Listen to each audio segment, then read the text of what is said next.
पान थे 15 किलोमीटर 3 बजे रात्रि के घर से भगे थे। 15 किलोमीटर चलने के बाद शंकर जी का मंदिर आया। अब बच्चे थे, 13 वर्ष की अवस्था थी, भूखे थे, बाल भोग घर में मिल जाता था। अब यहाँ कौन बाल भोग दे, फिर राजभोग का समय 12 बजे, अब वहाँ कौन, शंकर जी का विशाल मंदिर वहाँ जंगल में है। नंदिकेश्वर तो क्या ऐसे आए, नंदेश्वर महादेव बड़े प्रसिद्ध महादेव हैं। तो वहाँ बैठे तो 12 बजे लगभग होंगे दोपहर के। हम सोच रहे थे कि घर में तो माता जी भोजन पका देती थी, यहाँ कौन पवाएगा। बहुत प्रश्न मन में परेशान कर दिए। 15 किलोमीटर चलते चलते कहाँ रहोगे, जहाँ भगवान रखेंगे। कैसे रहोगे, अब जैसे भगवान रखें। अरे तुम किसी को जानते नहीं हो। नहीं नहीं, भगवान जैसे रखें। मरूंगा वापस नहीं लौटूंगा, बस भगवान का भजन करूं, ये दृढ़ निश्चय था। प्राण त्याग दूंगा पर घर वापस नहीं जाऊंगा।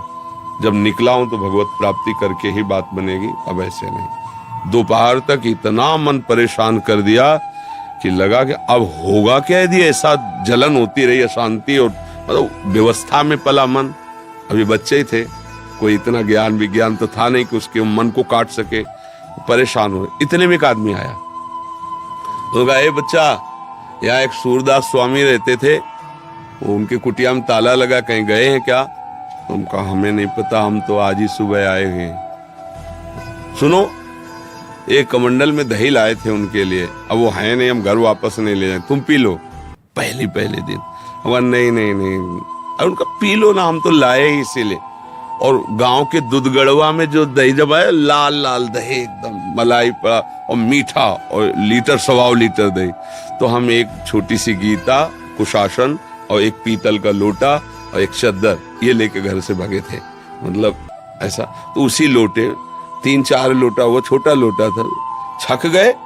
जे ही हो गया ते ही रोना आया कि अरे भगवान इतना प्यार करते। तो शंकर जी के लिए कि प्रभु मुझे विश्वास हो गया कि आप मेरे जीवन का, और वो दिल, और देखो ये इतनी अवस्था हो गई, कभी घर नहीं गए, कभी ऐसा याद भी जीवन में, इतने कष्ट पड़े पर याद भी नहीं आया कि यार चलो घर चले, और घर कभी नहीं भगवान का।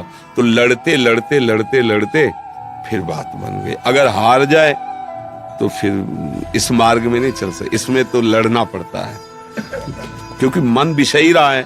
अब आप सोचो 2-4 महीने जप रहे तो मन सिद्ध, ऐसे नहीं, पूरा जीवन लगाना पड़ता है। तब अनंत जन्मों के सब संस्कार भस्म हो जाते हैं और उसका आवागमन नष्ट होकर वो भगवान के धाम को जाता है।